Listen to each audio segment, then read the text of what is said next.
Chapter 5. Crafting the Future. The next morning, Akira woke up and glanced at the items on his table. He went to wash himself and grabbed a quick breakfast. Returning to his room, he arranged 4 dull knives, 2 goblin cores from his recent hunt, a slime core, and a double-tailed rabbit core on the table. "Alfred, how does the crafting skill work?" Akira asked.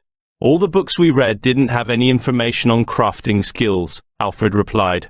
"But since it's a skill, and considering how you've used other skills, you should channel magic into your hand and imagine the edge getting sharper and the knife getting tougher." Akira nodded and focused on one of the dull knives. As he channeled his magic, the dull knife began to transform, becoming a sharp and durable dagger. However, it became smaller than before. Alfred speculated. The size reduction was likely caused by the rearrangement of the iron molecules, filling the gaps and making the blade stronger but smaller. Encouraged by this success, Akira picked up 2 knives and tried fusing them into a single dagger. It worked, but the new dagger was too heavy. Using his crafting skill, he broke a piece off and reshaped it, resulting in a perfectly weighted and sized dagger. Akira concluded, "My crafting skill allows me to create things from raw or recycled materials, but I can't do it out of thin air. I need raw materials and magic." Now left with a single knife and some monster cores, Akira asked Alfred how to use the monster cores to reinforce the weapon. "Cores are typically melted and infused into the weapon during the hammering phase," Alfred instructed. Akira decided to infuse the dull knife with a goblin core. Using his ability, he softened the core and transformed the knife into a dagger, adding the core into it. The new dagger was sharper than all the previous ones. Akira marveled at his skill's potential and decided to keep it a secret. Packing his enhanced daggers, Akira headed to the weapon shop. He showed the daggers to the shopkeeper, who instantly noticed their quality, especially the dagger infused with the goblin core. After using his appraisal skill, the shopkeeper offered Akira 1 gold and 2 silver coins for the daggers. Akira negotiated for more and eventually settled for 1 gold and 5 silver coins. Next, Akira visited the trapper shop to buy rope, monster bait, a net, and traps. Stepping out of the shop, he thought about the crowded area and decided he needed his own place for experiments, preferably on the outskirts of the city. He remembered seeing a house for sale there and decided to check it out. After dropping his newly bought items in his room, Akira went to see the house. An old man greeted him at the door and quoted a price of 100 gold coins. Shocked but not deterred, Akira left the house and went to the guild for more quests, pondering how long it would take to gather that amount of money. At the Adventurers Guild, Akira scanned the quest board, considering his options. A quest to kill a giant caught his eye. Accepting the quest, he grabbed his rope and headed to the giant's last known location near a waterfall. Following the giant's footprints, Akira found it eating from a stack of orcs. He carefully observed the environment and formulated a plan.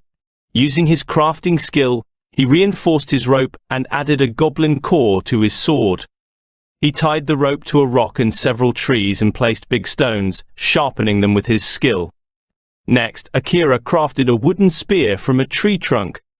With his plan in place, he shouted at the giant. As it turned, Akira infused his hands, back and legs with magic, and threw the spear with full force, hitting the giant's left eye. The giant screamed in pain and charged at him. Akira ran towards the rope. The giant, unable to see it, got tangled and fell onto the sharp stones, damaging and disorienting it. Seizing the opportunity, Akira jumped and drove his newly sharpened sword into the giant's head, killing it. Pleased with his victory, Akira retrieved the giant's core and found 8 orc cores among the bodies. He also collected the giant's canine teeth, used in construction, and discovered a core in the giant's chest. Alfred identified it as an enlargement core, which could make weapons larger when mana was added. Akira's hands full of materials, he sold the giant's teeth at the shop, and then returned to the Adventurers Guild. He received 6 gold coins for the quest, saving them towards buying the house. After returning to the tavern, Akira went for dinner. While eating, he pondered ways to earn money quickly. He had so many ideas about experimenting with his skills and wanted a private place, unlike the crowded and noisy tavern. As he sat, deep in thought, he overheard some adventurers talking about abandoned mines taken over by ghouls. Intrigued, Akira decided to pay the mines a visit. Not only could he clear out the ghouls, but he might also find valuable ores. The next morning, Akira mentally prepared himself for the day's adventure. He considered buying a pickaxe and some lanterns for the cave, but a practical concern arose. How would he carry so many items and any useful ores he found? Alfred, his AI companion, suggested crafting a spatial bag using a combination of light magic and his crafting abilities.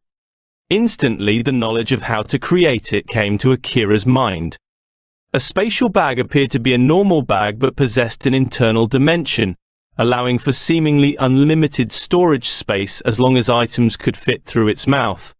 Excited by the idea, Akira picked up his ordinary bag and with one hand imbued it with his crafting skill. With the other hand, he channeled light magic, focusing on expanding the bag's internal space. In a moment of brilliant energy, the bag transformed. With his spatial issue resolved, Akira felt a surge of confidence. He had successfully created a bag that could hold anything that fit through its mouth, regardless of size. He then readied himself, visiting the local shop to purchase torches, lanterns, and a pickaxe. With his supplies in hand, he headed to the Adventurers Guild to officially accept the quest to kill the ghouls. Fully equipped and eager for the challenge, Akira began his journey to the mines, his mind racing with anticipation of the adventures and discoveries that lay ahead. Approaching the entrance, Akira could see the faint, eerie glow of the ghoul's eyes in the darkness. He steeled himself, summoning his magic. One after another, he launched fireballs into the mine. The flames illuminated the cavern, revealing the decaying forms of the ghouls as they were incinerated. The air filled with the acrid smell of burning flesh and smoke. The continuous casting took a toll on Akira's mana reserves. With each fireball, he felt his energy draining. Finally, after dispatching the last of the immediate threats, he staggered to a stop, breathing heavily. The exertion left him exhausted, and he knew he needed to rest and recover his strength before venturing deeper. Finding a relatively clean spot against the cool stone wall, Akira sat down to catch his breath. The eerie silence of the mine was now punctuated only by the occasional drip of water and the faint crackling of residual flames. As he rested, he couldn't help but feel a sense of accomplishment. Clearing out the ghouls was only the first step.